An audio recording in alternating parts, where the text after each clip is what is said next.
On the bayou, mournful darkness gives way to desolate dawn. A solitary figure stands watching. Who is this misshapen creature, this muck-encrusted mockery of a man? Visions tumble through the dark corridors of his mind of Dr. Alec Holland, the man he once was, of his lovely wife, Dr. Linda Holland, partner in research, co-worker in constructing a biorestorative formula, a formula so secret, so significant, it could cause men to kill. Visions of the flaming explosion, fiery chemicals seeping through fragile flesh, driving the burning man form into the soothing ooze of the swamp. He has become a hideous monster, reborn from the slimy bogs, hunted, haunted, doomed forever to be Swamp Thing.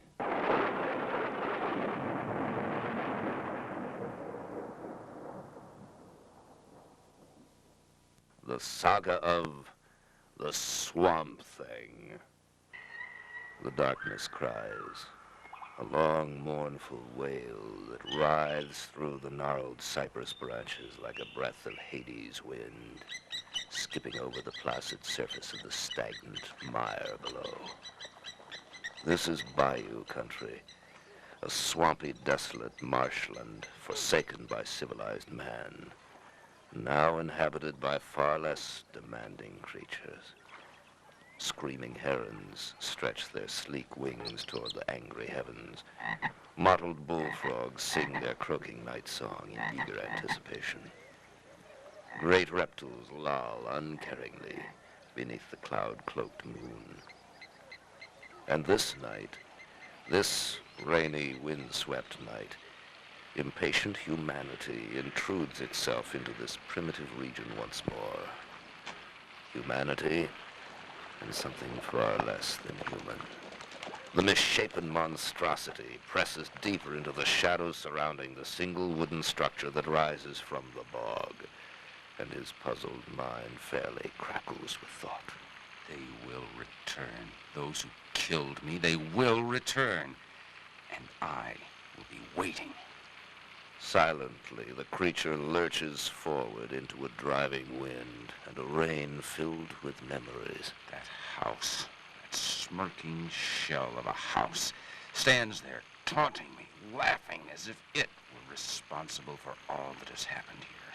Color the first day, a bright blue, crisp, shining, full of promise and open-eyed dreams. Well, Doctors Holland, there it is.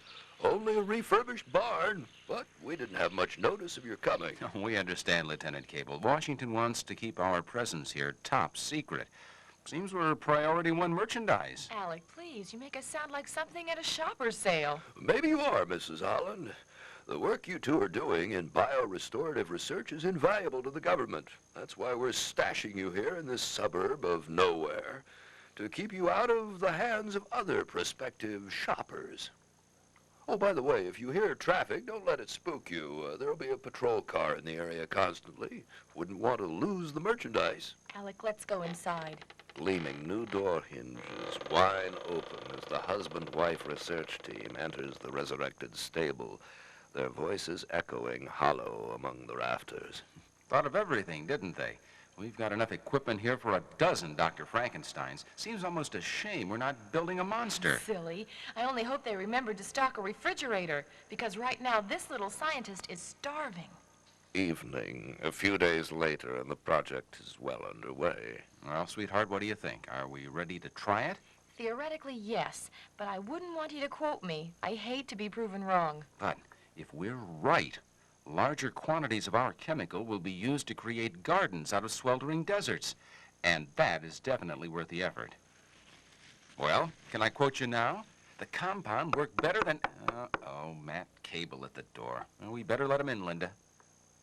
Dr. Holland, my name is Ferret. My associates and I would like a word with you if we could, in private. Hold on, friend. There's supposed to be a car patrolling this area. Just how did you and your cronies get past? Please, Dr. Holland, we have more important things to discuss. We three represent a private organization interested in purchasing your biorestorative formula. So interested, in fact, we've been authorized to offer you a blank check for the exclusive rights. And if I were you, Dr. Holland, I'd accept our offer. But you're not me, friend, and our formula isn't for sale. Perhaps you can be convinced otherwise, Doctor. Bruno convinced the gentleman. You'd better save the convincing, Farrah, because we got company and there's another car coming down the road. To cut our little chat short, Doctor, but really I have to run. Why don't you think about accepting our generous offer? You would save us all a lot of trouble if you do. We'll be seeing you, Dr. Holland, soon. The sound of one car motor dies away to be replaced by the roar of another. Then... Cable, it's about time you got here. Sorry I'm late, but the patrolman thought he saw an unregistered car in the area. We were checking it out. You should have checked here first. 3 very unfriendly people were just here attempting to buy our formula. What? And you let them get away? You should have notified the patrol guard immediately. I'm afraid we were a trifle busy at the time, Lieutenant. Yeah? Well, let me tell you something. That conversation we had about you two being merchandise was no joke. You're commodities, Doctor. You and your wife to be bought, sold, or traded by whoever can manage to own you. When you're finished here, Doctor, the country that controls your formula will be able to control the world. Think about that. Think how many people would do anything to hold your secret in their hands. And think how many people would rather see you dead than to let their enemies have your formula. Remember that, Doctor. They'd rather see you dead. Next time you open that door, you'd better know who's behind it. Don't you think Lieutenant Cable was being overly melodramatic, Alec? I'm not so sure, Linda. Those 3 gangster movie rejects didn't threaten us for practice. Hey, do you hear what I hear? Someone's mowing around outside. But it can't be Matt Cable. He drove away 10 minutes ago. Alec, what are you doing? Just taking precautions, Linda. You remember what Cable said. There's something outside that door, and I'm going to find out what it is. But as the wary scientist flings open the door... There's your killer, Alec. An old hound dog. Well, it might just as well be a murderer. The blasted thing almost scared me to death. Alec, how can you say that? The poor darling looks lost and hungry. Can we keep him? Are you kidding? We're off limits to everybody. I mean, look at the mutt. It's dirty and flea-bitten and don't look at me with those soulful eyes. The answer is no. I mean it, Linda. We're not keeping that... Oh, what's the use? You know, for a woman scientist, you sure fight dirty. You can have the shaggy mutt. And I ought to have my head examined. No, Dr. Holland. You ought to have the dog's head examined. Then perhaps you would find the tiny radio transmitter we planted there.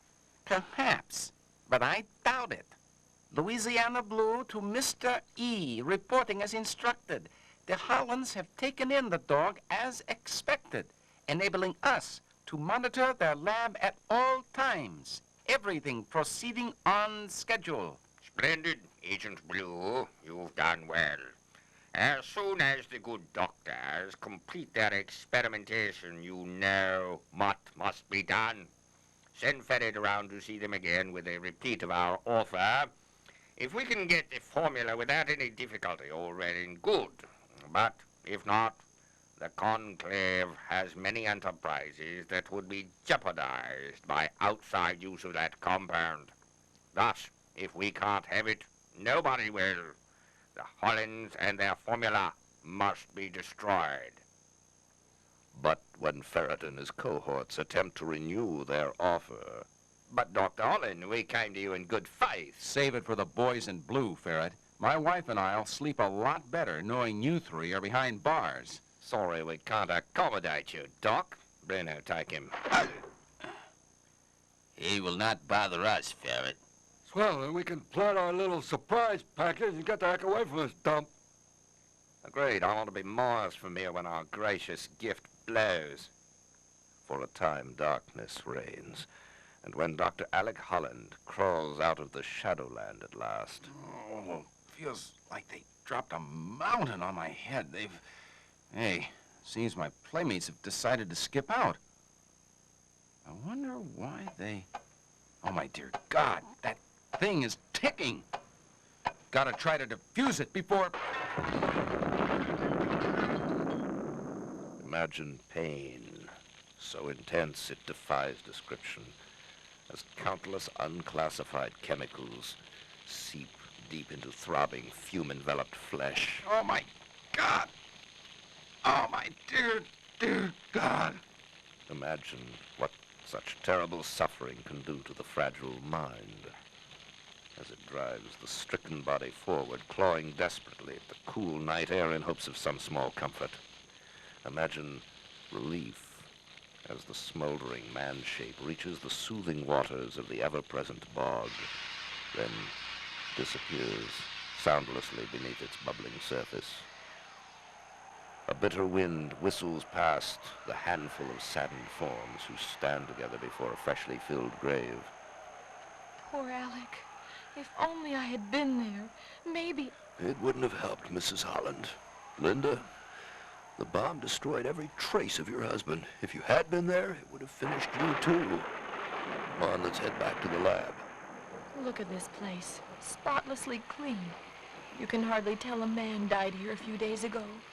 A good man. My man. My poor, dedicated Alec. They put it back together as quickly as they could, Linda. Didn't want to lose any time on the project. Of course, the project. That goes on regardless, doesn't it, Cable? Nobody cares about the people that live or die here. Only the miserable project. I'm afraid so, Linda. But with Alec gone, you're the only one left who can handle it. Now we'd better get out of the rain. Funny, when I was a kid, it used to rain like this. Dark, chilling, as if the sky were alive and living, felt pain. It feels that way again tonight. And lady, I don't like it. Rain. Some say it cleanses the all-too impure earth. Others proclaim it the sorrow of the gods, regretting the tragedy their golden hands have wrought.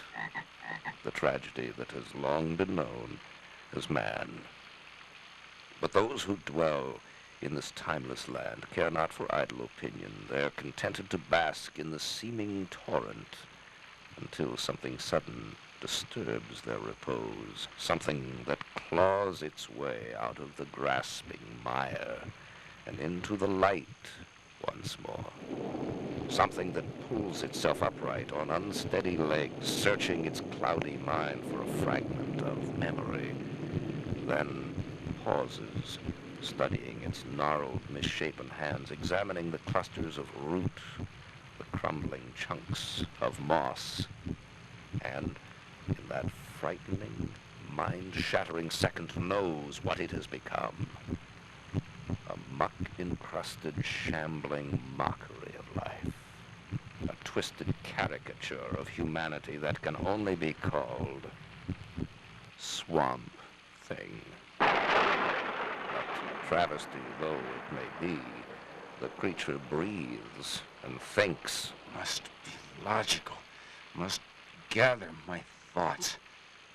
Explosion should have killed me. It didn't. Why? Why? The formula. Biorestorative. On the table when it blew. They said it could make forests out of deserts, and it did. It did. Chemical mingled with my flesh, reacted with swamp ooze, turned me into what? The lab still stands and lights are on. Linda will be there. She'll know what to do. She'll help me. Determinedly, the monstrosity lumbers closer to the barn, close enough to see. That reflection in the glass can't be. Oh! Strange. Could have sworn I heard something out there. Probably just the wind in the cypress trees. but I'd better watch it. I'm letting those childhood nightmares get to me. Next thing you know, I'll be seeing boogeymen and bug-eyed monsters. Couldn't let Linda see me, not the way I am. Better to stay in the shadows and keep watch on the house. They will be back, the ones who thought they killed me. Ferret and the others will be back, and I will be waiting. Wait! Wait! You silly dog, come back here! Oh! Oh, save your breath, Linda. It can't hear you. Got a flea in its ear, I guess. I'll go fetch it, but I want you to bolt the door behind me while I'm gone. Run, dog. Follow your master's voice. Unaware of the silent commands drawing the hound onward, Matt Cable moves through the downpour in determined pursuit. You stupid mutt, where are you? Come back here before you kill yourself. There are bugs in this area. They... Listen to me, trying to rationalize with a dog. I'm going... Unless that pooch has started wearing size 12 work shoes, there's somebody prowling around the lab. And if I figure to earn my salary, I'd better find out who it is. But as the security officer returns to the lab... Sorry, mister, but Bruno has his orders. That noise outside. Cable, is that you? Did you find the dog? Who? Afraid your friend isn't gonna be finding anything for a while, little lady, but that's okay, because right now you and I have things to discuss alone. Alone. Is there a more terrible word? All this waiting. Alone. No one to talk to. If I can talk, that is. I wonder if... There's something out there, in the bog. Linda's dog, sinking in the mire. Hold on, little one. I'll get you out. Wouldn't want Linda to lose you, too. She'd... No! Linda! Linda, if they've hurt you... The lab. Got to get back to the lab. Maybe it's not too late. But when the shambling monstrosity bursts into the silent structure... Linda! Linda! Linda! It's my fault. My fault. If only I hadn't gone for the dog. If I hadn't turned away. Then the roar of an automobile churning down the road cuts through the silence, and the massive man monster answers its growling call. Stop! Ferret, what is that thing? Don't ask me, Brenner. Just run it down. Stop! I said stop! Them again. Ferret and his friend, the ones who killed me and my Linda. That monster's not human. Not human. Not human, no. I'm not. And you are the ones who made me that way. No! No! Fragile bone and cartilage shatter beneath the weight of a moss-encrusted fist. And It's finished, Bruno, but it won't get me. All right, you filthy monster. Turn around and face me. I want to see the look in your eyes when you die. Come on, monster, die. Why won't you die? Die, die, die, die! Oh, my God.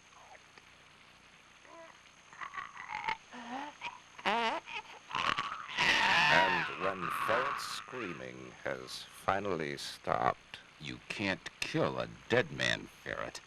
And the man I was is most definitely dead. Maybe you'll rest easier now, Linda. Maybe we both will. Huh? Oh, it's Cable, that blasted fool. I'll... Okay, you thing! Hands high! You're under arrest for murder, and you're coming with me. No, Cable, I'm afraid not. Much as I want to, I can't go with you.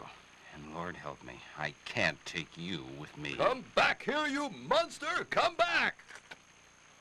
All right, monster. You got away from me this time. But we'll meet again. And next time, there'll be nobody to slug me with a shovel. Next time, I'll get some answers. You hear me, monster? Do you hear me? I hear you, Matt, but I have no answers to give. Dr. Alec Holland had all the answers. He was an intelligent man. But Alec Holland is dead. And in his place stands only a swamp.